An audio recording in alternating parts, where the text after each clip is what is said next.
Welcome to episode 63 of Central Intelligence Cinema.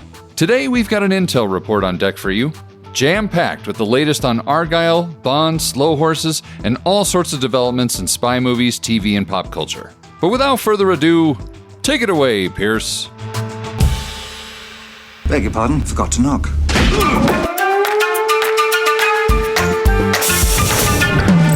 Welcome to the CIC, initiating security clearance.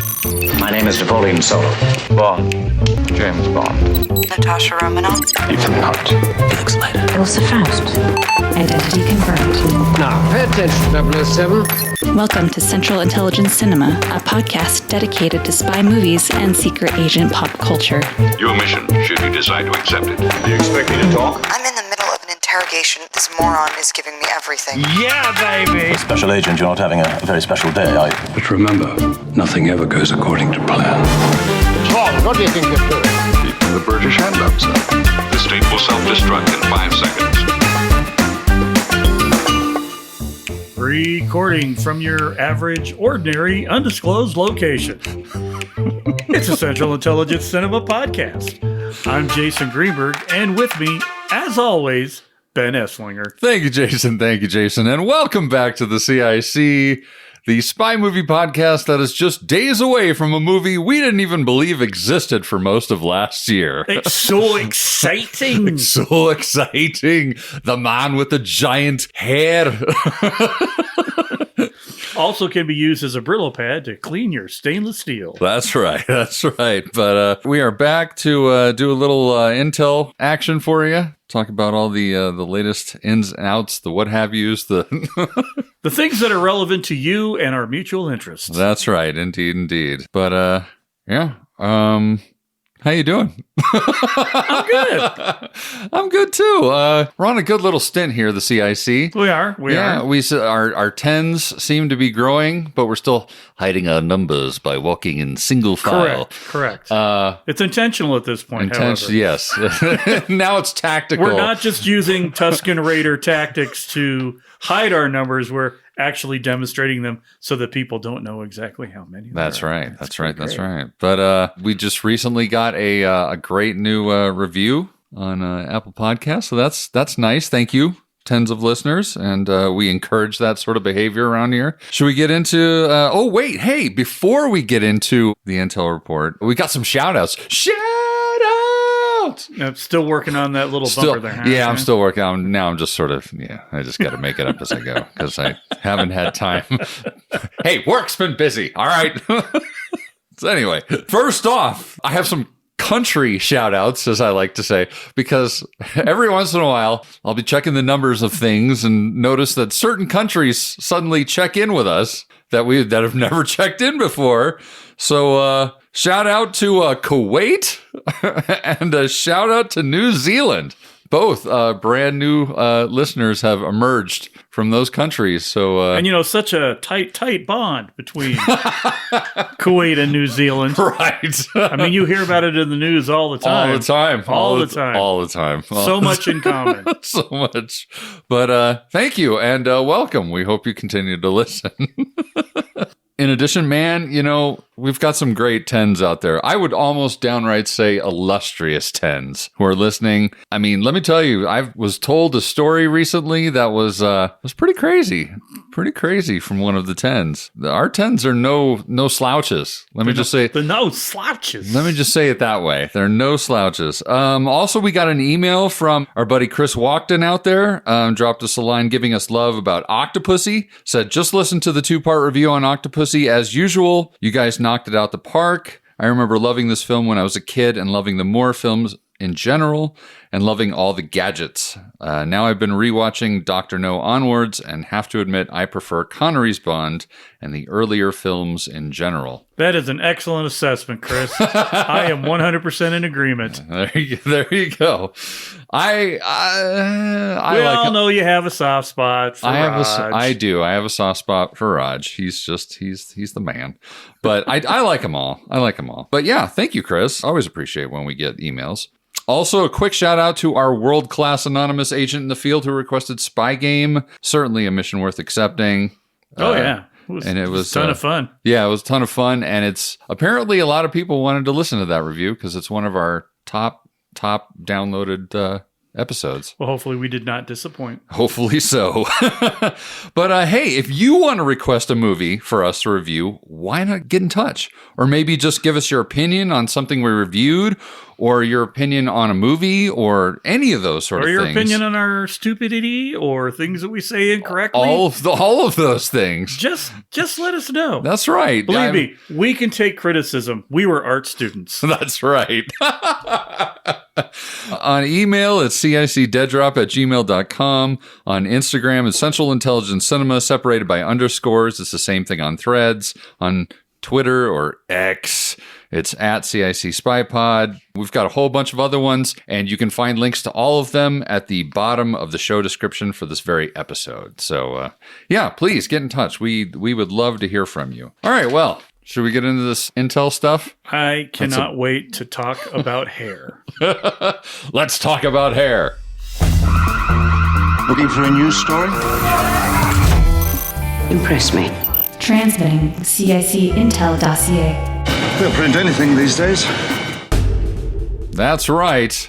The hair is back. Argylle and His Haircut is coming to theaters on Friday, this Friday, February 2nd. The Argylle team had their world premiere last week in Leicester Square, where all the ushers, they had their silly flat tops out, and everything looked like the Argylle books and what have you, and lots of L.A. Conway books, and the cats in the bags with the silly window, and they also spared no expense.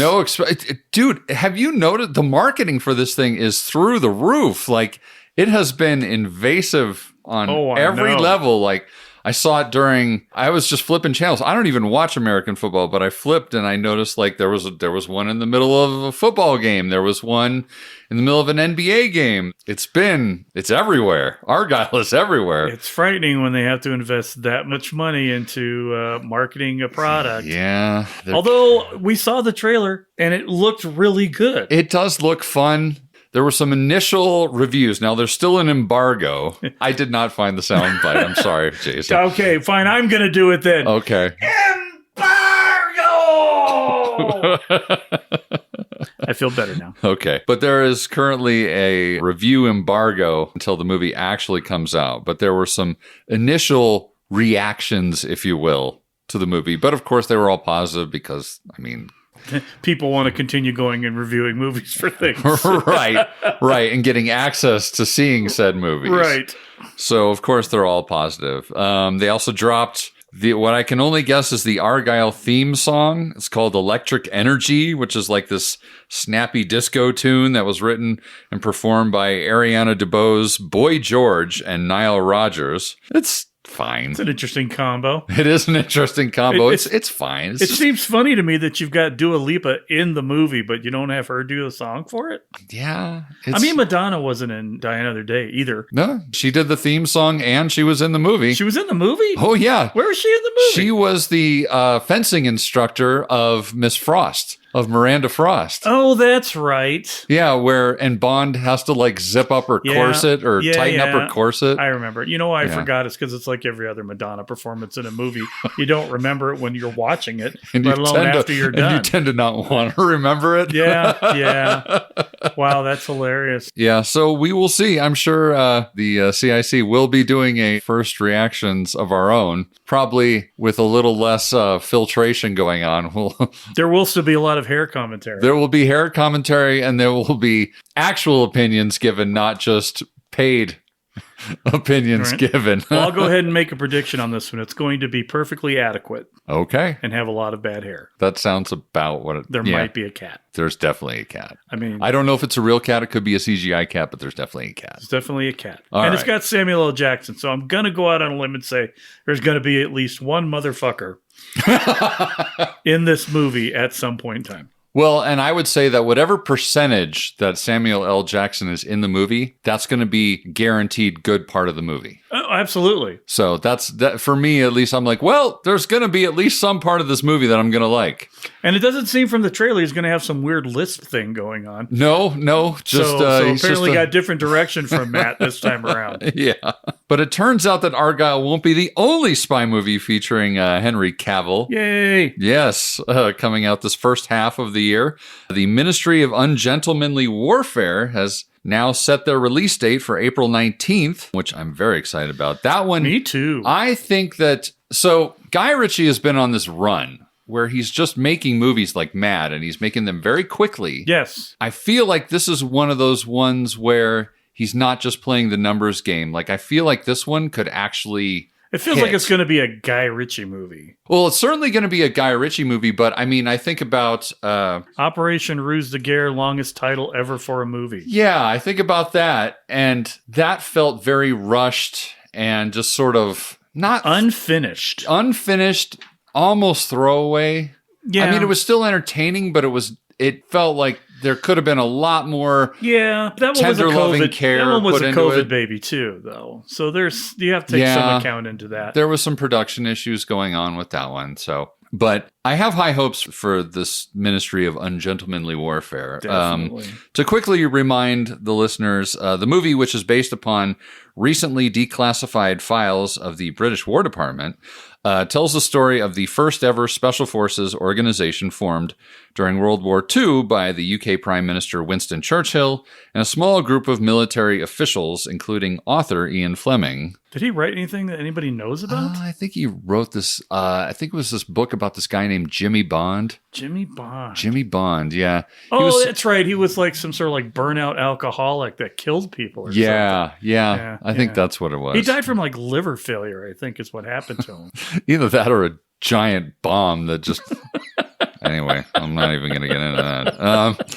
But this film has a stacked cast. Just to name a couple people, Henry Cavill, obviously, Isa Gonzalez, Alan Ritchson from the Reacher series, Henry Golding, and Cary Elwes. So again, with the Cary Elwes. Yeah. I think that one's going to be a banger. Right. I'm probably looking more forward to that than I am Argylle, if I'm to be quite honest. Absolutely am. I mean, honestly, Argylle, I'm sort of like, I'm feeling like I'm waiting until that shows up on Netflix. Yeah. I mean, it's going to be silly. You know it's going to be a super silly movie. It's going to be enjoyable, but it's not pulling me in enough to pay above and beyond what I'm already paying Netflix to not watch it. So I feel like I get my money's worth for February for that. Yeah. But even if I knew that the Ministry of Ungentlemanly Warfare was coming out on a streaming service 2 weeks or so afterwards, I would still go to the theater on a special CIC advanced mission to watch it in there. There are some directors I feel you have to watch on a big screen. Mm-hmm. Sorry, Matthew Vaughn, you're not one of them. But a Guy Ritchie film is meant to be seen in a theater. It definitely is. And so I will go and see it in the theater. Hey, Jason. Hey, Ben. We got cruise news. What? Cruise news. What is the theme song to Blue's Clues? We should just do a Tom Cruise song. Tom Cruise song? Okay. Not that I know it. I haven't watched Blue's Clues in 20 some odd years. I'll get to work right away on that. But there was a press release that was issued stating, and I quote, Warner Brothers Motion Picture Group and Tom Cruise are to jointly develop and produce original and franchise theatrical films starring Cruise beginning in 2024 under newly formed strategic partnership. Take a breath. That's a lot of words. Yeah, it's a lot of words.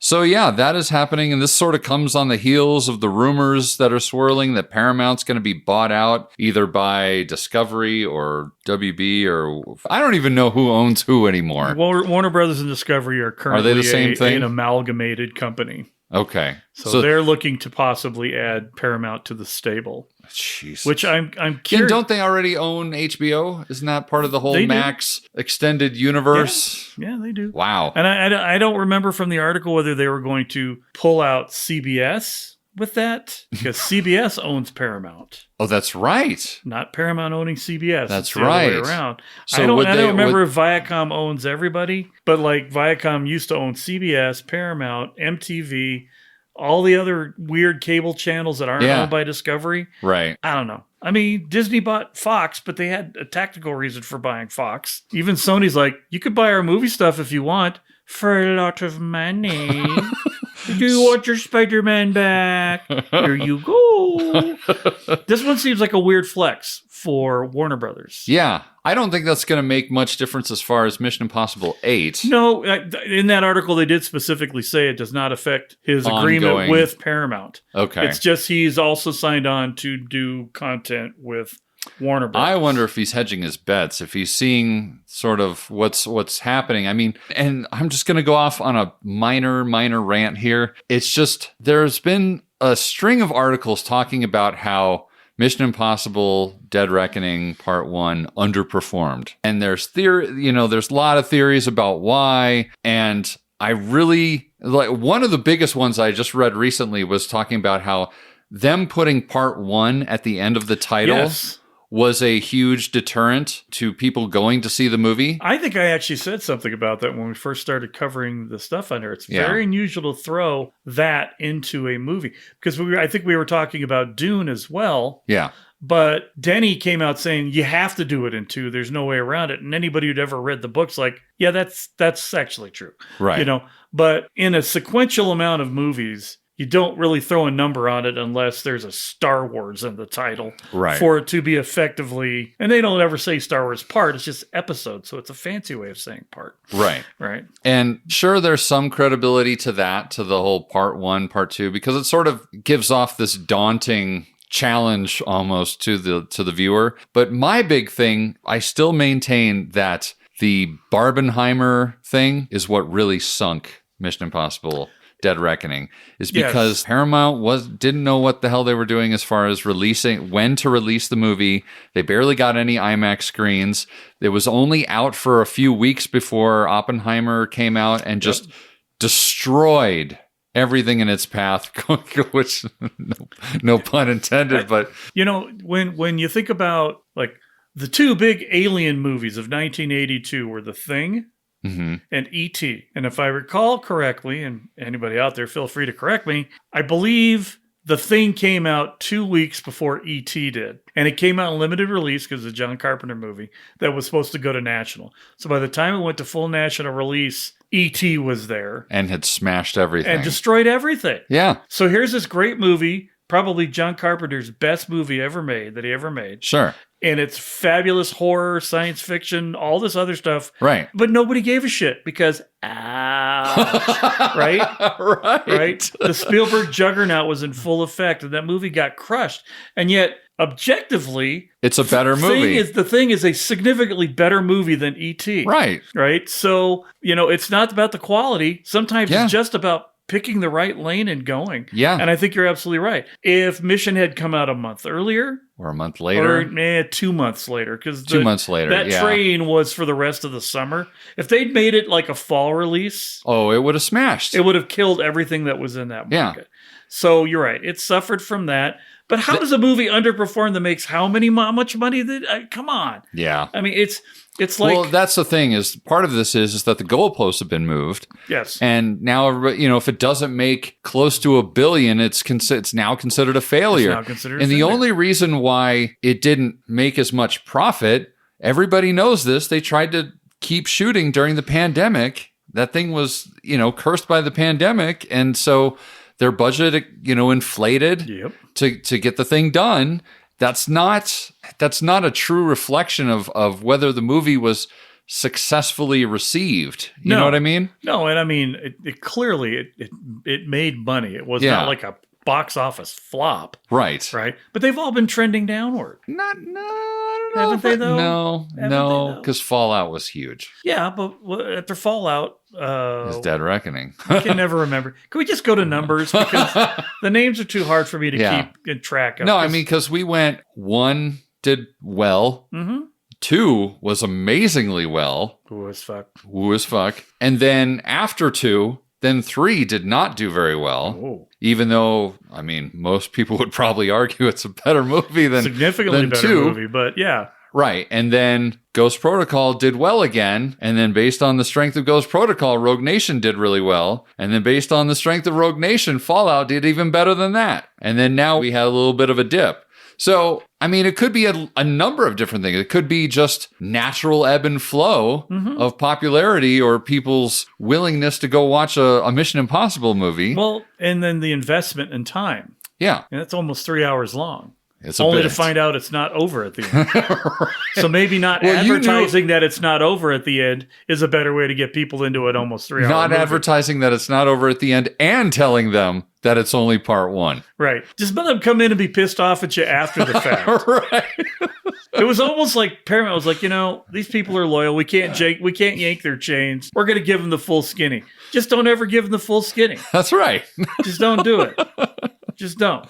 But one last little kernel of Mission Impossible news, because there's not much, but I am a loyal follower of Simon Pegg on Instagram. I highly recommend if you're into the Mission movies and you like Simon Pegg, follow him on Instagram because he's got this cool thing that he does on the weekends on Saturday mornings. He goes for a walk with his dogs and he posts the whole video on Instagram, his story. And he talks about stuff, and it's usually very entertaining. And he dropped this little tiny kernel while he was talking about the Oscars and while he was talking about this and that and his dogs and what have you. He mentioned that he was growing his beard out. He looked a little scraggly. He's like, well, I have to have this grown out because next week they're going to make me look like Benji again, and they have to have enough hair to like make it look correct. So Mission is going to start filming again. They are back in production for Mission Impossible 8, since we no longer know what the actual name of the movie is anymore, because they are clearly backing up and punting.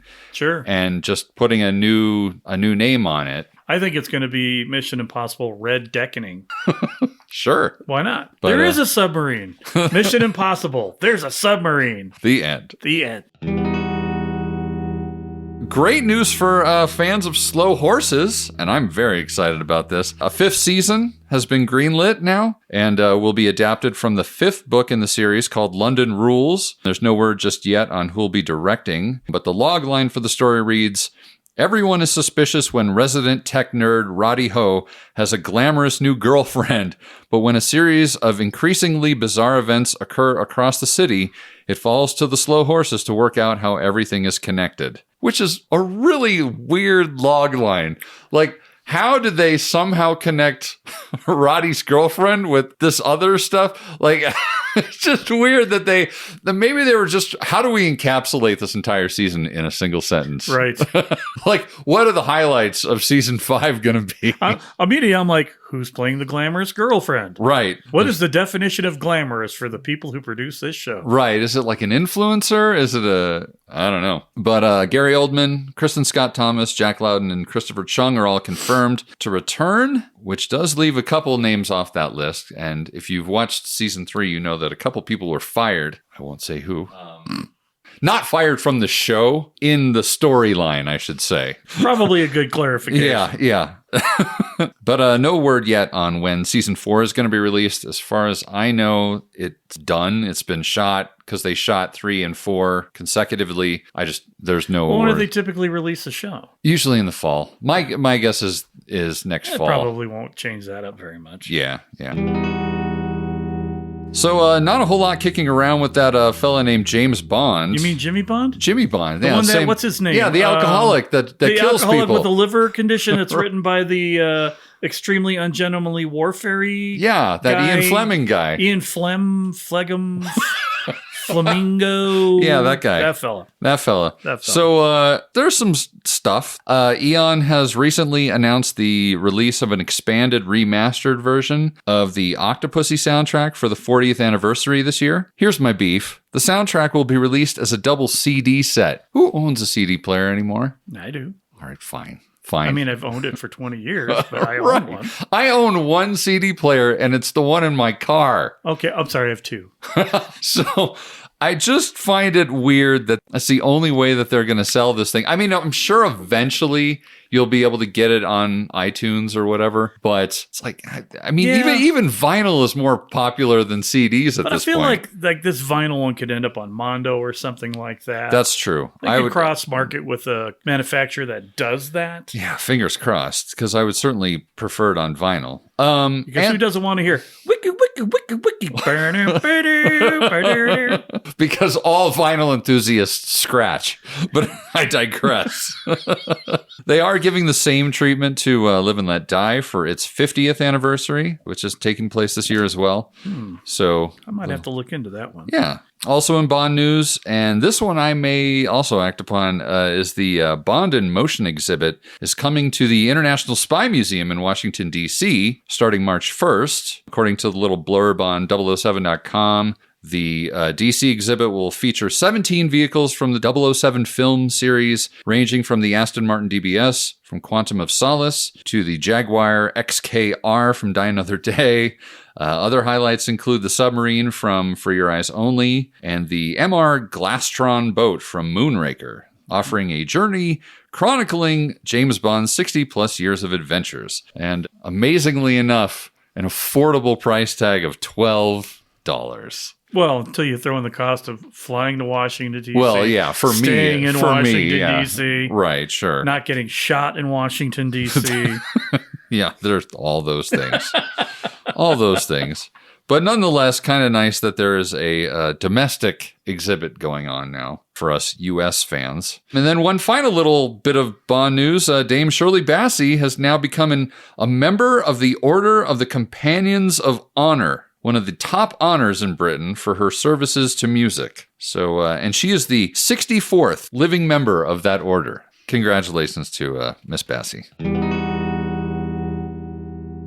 We got another little thing here in TV news. According to Deadline, there's a reboot in the works for The Avengers. Not Marvel's The Avengers. Not the Marvel's The Avengers. We're talking about Steed and Mrs. Peel here. Correct. Studio Canal, which owns the rights, apparently has been plotting a reboot for some time. Mickey Down and Conrad Kay, who are the writing team behind the HBO/BBC series Industry, have been working on the scripts for the series, with Ben Taylor, who is the director of the show Sex Education, which is a great show, actually. It is, really. Also, it's got Scully in it. Looking... Oh, goodness gracious. Well, and one of Margot Robbie's many clones. Yeah, oh my God, she looks so similar. And when she was in Barbie, it was like... Yeah, I know. It's like, wait, what? Am I seeing double? But yeah, Ben Taylor is set to direct the series and is also a co-creator. It hasn't been determined just yet where this might land, despite the fact that it's sort of under the HBO umbrella of things at the moment. No word on that just yet. And casting hasn't begun yet either. Also of note, there's been some talk ever since this news came out that, are they actually going to be able to use the name The Avengers? People are dumb. Or is Marvel going to be... They can't. Yeah. I'm pretty sure the Avengers property existed prior to the comic book Avengers. Okay. And there's a reason why it's Marvel's The Avengers. And I see. The Avengers by Marvel or whatever else. Right. I will say that previous comic book adaptations worked around the issue by calling it Steed and Mrs. Peel instead of calling it The Avengers. But that could have just been for clarity for the general public. It also... might have been because it's a comic book. Yes. And the comic book Avengers probably predated any of the Avengers comic book. I just look forward to making this really confusing conversation as we go into the future. Can I say I hope we get Emma Mackey from Sex Education to play Mrs. Peel? Mrs. Peel, and I don't care who we get for the dude. As long as it's not Asa Butterfield, because that shit will not work. And, the movie that they did back in, was it the 90s? Yeah. With Ray Fiennes and Uma and Sean Connery is the bad guy, which is maybe the best part of that whole movie. The only good part of that movie. I mean, for me, I'm like, could we just get Henry Cavill to play John Steed? We should be good to go then, right? Well, I mean, he is playing every spy but Bond. Right. So wouldn't it be funny if they just kept on doing that? Right. Like we get to Mission Impossible 10 and all of a sudden his character comes back from the dead as Ethan. Right. Or if nothing else, let's get Cruise in a Henry Cavill mask just for the shits and giggles of it. How is Henry Cavill still alive? How is Henry Cavill so short? Yeah. Where did Tom Cruise? You'd have to have like a whole muscle suit at that point. It would just be like in the old Bugs Bunny cartoons. He'd just pull his zipper down and all of a sudden he was a girl and then he was like Pepe Le Pew. And one final little bit of intel, and I do like this one. It's been disclosed recently on all the rags that Kate Blanchett and Michael Fassbender are now attached to a spy thriller from Steven Soderbergh called Black Bag. The script was written by David Koepp, who wrote Jurassic Park, the first Mission Impossible movie, the latest indie movie, and the 2002 Spider-Man movie, just to name a few. He writes a lot of things. He writes a ton of shit. Yeah. So, and then Soderbergh would direct. So that will not suck. That will not suck. And that just sounds great. Like all the way down the line. I mean, from who wrote it, who's starring in it, who's directing it. I don't see any flaws in that. The only thing that could make that movie not be successful is another pandemic. Indeed. Let's hope that doesn't happen.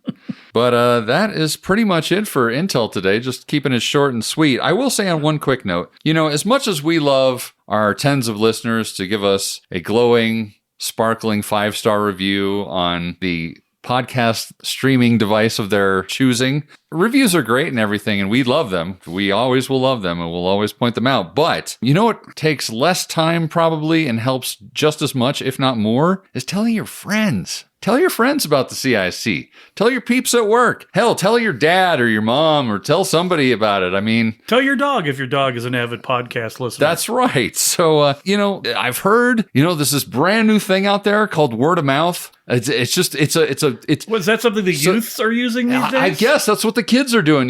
What they do. So the idea is they go hang out in person with each other. I know, crazy, what? Right? I know. They hang out in person and then they tell each other things that they recommend things to each other that they should try out. Are you sure about this? I'm pretty sure. Where did you find this out? Was this on some sort of internet thing?